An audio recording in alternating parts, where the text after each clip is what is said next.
everybody, it's Bondolin Jolly, and I'm back again for Casual Conversations. Thanks for joining me today, and a huge thank you to a wonderful friend that we go way back in the real estate industry together, CJ. Yes. But CJ Hayes with Agent Reputation is joining me today from Las Vegas. How are you? I'm doing great, Bondolin. Good to see you. You look great. Thank you, thank you. I'm happy to connect with you, even if virtually. So having to connect with everybody virtually for about, what, 5 months now? Are we about 4 or 5 months in? Yeah. Whew, okay. Well, maybe one of these days we'll all get to be back together again. But CJ, I'm really excited about our conversation today. Your company, Agent Reputation, works with brokers and agents and organizations all across the United States, developing just stunning custom IDX websites.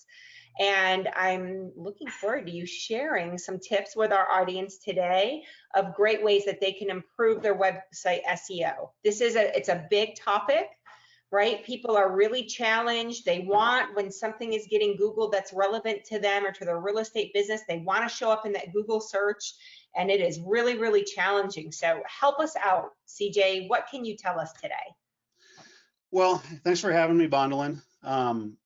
So here's the thing. When I say back in the day, and I don't know how long some of the agents have been agents, but back in the day generally means 6 years ago. Back in the day, if you were doing Google AdWords, you were only competing against your peers, other agents. Now you're competing against the big marketing companies like Boomtown and Sync and other companies that do PPC, for Google. So it's really hard to compete with that. Back in the day, most searches were taking place on agent websites, and now, of course, most searches are taking place in the Zillows of the world. And also back in the day, and most importantly, you actually had an opportunity, if you were doing everything right, to have a good chance at potentially showing up on page 1 of Google for specific search terms. The problem you have now is that most of the out of those 10 positions, usually about 7 to 8 of those positions are taken up with big corporate. Okay, because they're big corporate. So when you are looking for real estate in a particular city, you're going to get Zillow, Realtor.com, Movoto, Redfin, national franchises. You're going to get these big boys, and generally so in other words, instead of competing for 1 of 10 slots, you're maybe competing for 1 of 2 to 3 slots. Okay, and so your odds are going way down. And generally speaking, when you see an agent that happens to have 1 of those slots on a page 1 search term, 9 times out of 10, if you do a who is on their domain name and see when it was registered, I mean, you take Sam DeBoard up in Seattle, he registered his domains in 1998.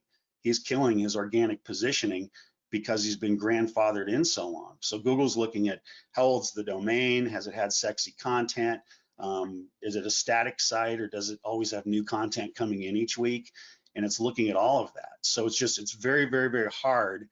And that's why I've had to, do some research and actual, using some of the techniques that we've developed that I really feel most agents need to learn about. So CJ, what happened? So if I'm not somebody who, got into real estate back in 1998, what can I possibly do with my website to try to compete for some of these, good Google search positions? Well, number one, if you have a website that you own, let's say, versus a site that's on a big network or something, you have a better shot. But I'll tell you, the equalizer for me and for my clients has been blogging. Blogging needs to be the best friend. That needs to be the big toe. And one thing I want people to understand about blogging, nobody's waking up in the morning to read your blog over coffee. It's not happening. It's just not. I mean, you have blog content there so that you have some things that people can read, but you're not blogging necessarily for the consumer. You're blogging for Google, and I call it strategic blogging. And what you're trying to do is you're trying to teach Google that you're a credible news source. And I came up with this concept of breaking news versus trending news.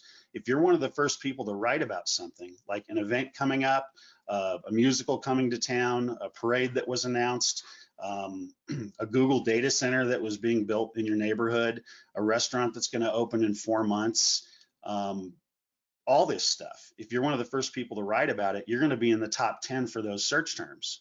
Now, granted, they're not real estate search terms, but the point is you're delivering traffic. I did a post about a musical coming to town here in Henderson. We were the first ones to write about it. It debuted at #1, stayed at #1, and that agent was getting 2,500 hits a day. They did get 2 buyers out of the deal, but that wasn't the point. The point was, is we started teaching Google that this was a credible post, and they only had a 15% bounce rate, which is unheard of. And same with like restaurants. You hear that a restaurant's going to open 4 months from now, do a pre-review, get with the owner, get with the manager.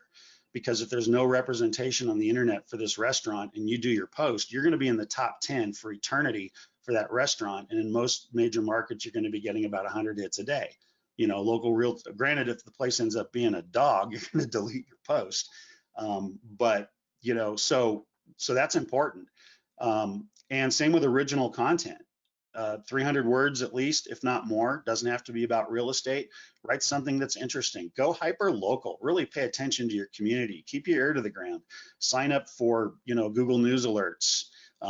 Pay attention to what's going on in your community. Write about it in your own words. The other thing too, properties of notoriety. I actually have a technique where you can write about other people's listings without breaking any of the rules, without breaking Article 12 at NAR. Nothing. You can write about other people's properties, write about it in your own words, mention who the listing agent is, have kind of a disclaimer, and then you can hyperlink to an IDX landing page in your website for that property, and you're not breaking any rules. I can tell you that there are major properties around the country, including Richard Nixon's estate in San Clemente, where the listing agent wasn't on page 1 of Google, but my client was. That's awesome. Those are all great tips, CJ. So tell our audience in terms of what kind of frequency should they practice in blogging? Like how many blog posts a week are we talking about here, reasonably? Well, a minimum of 2. 3 is great. One of the things that can kind of fill it in is blogging about your own properties. You may not know this, but quite a few people, when they find a house that they like, let's say on Zillow, they Google the street address, and 9 times out of 10, the agent has 0 representation. And it's because companies like Zillow and other companies have created landing pages for every street address in North America. It could be a house that hasn't been sold for 20 years, but it's there so that when it goes in the MLS and syndicates, they're going to be right up there. So if you use YouTube and you use blogging to get, and you know, some states it varies, but the sooner you can get that in before your listing goes live or the day of, the better. You have a really good chance of being on page 1 once or twice for your own listing. And agents that have been doing this have increased their double ending by 15%. One last thing, not a last thing, but having an IDX that's indexable by the search engines. I mean, how many of you have ever like Googled your own street address of your own listing and you see your property showing up on other agent sites? It's because they have an indexable IDX. And IDX Broker is one of those companies that has an indexable IDX. And lastly, if the largest search engine in the world has a review system, you might want to pay attention to it because Google's not only looking at the site and the code and the cleanliness of the code, original content, long tail neighborhood and community pages. They're not only looking at all of that, but they're also taking into consideration your own personal reputation. So if you're getting Google reviews, you actually have a chance to be in the 3-pack. And if you don't know what the 3-pack is, Google like, you know, Denver real estate agents, and you're going to see a little box in the corner which has 3 agents, which are the Google business pages, which are organic, and then you'll have a long list.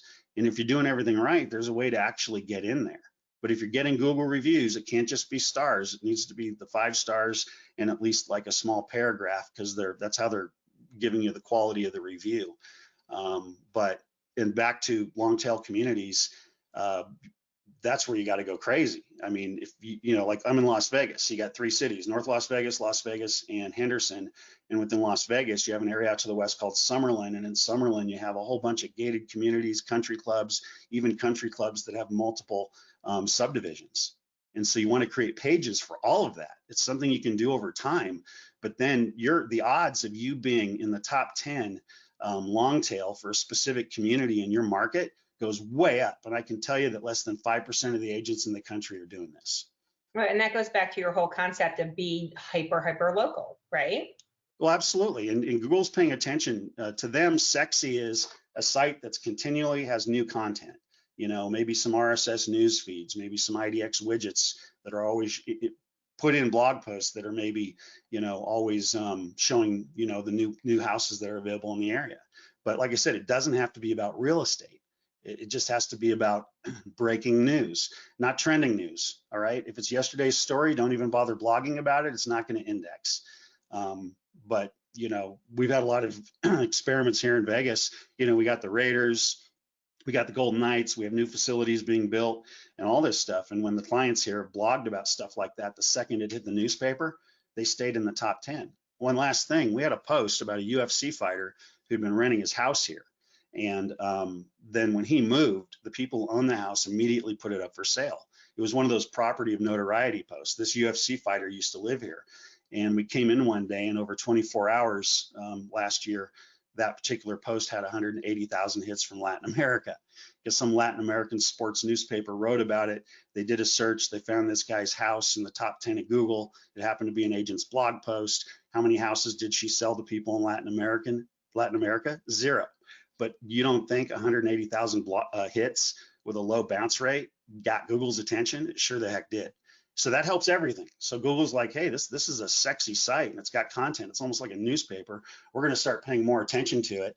And then when you're writing about real estate or subdivisions or mortgage rates or whatever, you're probably going to rank higher. Not probably, but you will rank higher than your competitors.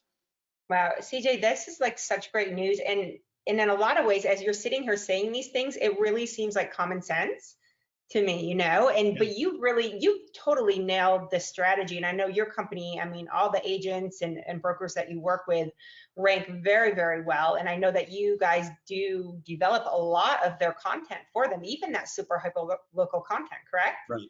Yes. Yeah. We'll actually, if someone hires us to do their tactical blogging for them, we're in the newsletters, we're in the Google News alerts, we're teaching the agents to keep their ear to the ground and getting us the data as quickly as they possibly can. Because if we're like one of the first few people to write about something, then they're going to score really high. And that even includes writing about their new listings. Well, that is awesome. So everybody that's watching, if you'd like to learn a little bit more about what CJ and his company does, or if you feel that you need some assistance with taking a look at your, existing website and get some tips for how you can improve upon it and, integrate a more aggressive blog approach, check out CJ at agentreputation.com. Oh, .net. .net. Oh, okay, shoot. So it's Agent Reputation. There we go. But agentreputation.net. I'll make sure it's correct down here. Oh, okay. Sorry about that. It was funny as I was saying that. I was like, is it .com or .net? Well, the guy who owns .com wants like 25 grand for the domain, and we're just, we're doing okay. You can stick it. Okay, so agentreputation.net. Right. Thanks so much. And CJ, I know you and I have collaborated and worked together on some beautiful custom websites in the past, and I think that you and I are going to collaborate on a special offer here for the summer for agents that are looking to sort of bring their website to the next level. So everybody watch for details. CJ and I are currently developing that. It'll probably be another week or so before we push out all of that information. But just, make sure that you're following us at tryelevate.com or at tryelevateRE across all of your favorite social channels. And you'll see some special promotions coming out from CJ and myself shortly. CJ, thank you so much for joining me today. I miss you, my friend. Oh, I miss you too. It's too bad, with the conventions being out of whack now, it's all virtual, but down the road, I'll buy you a cocktail whenever that time comes. Well, that sounds perfect. I'll hold you to that. Thanks for joining me today. And everybody, thanks for tuning in. We'll see you again at our next casual conversation. Thank you.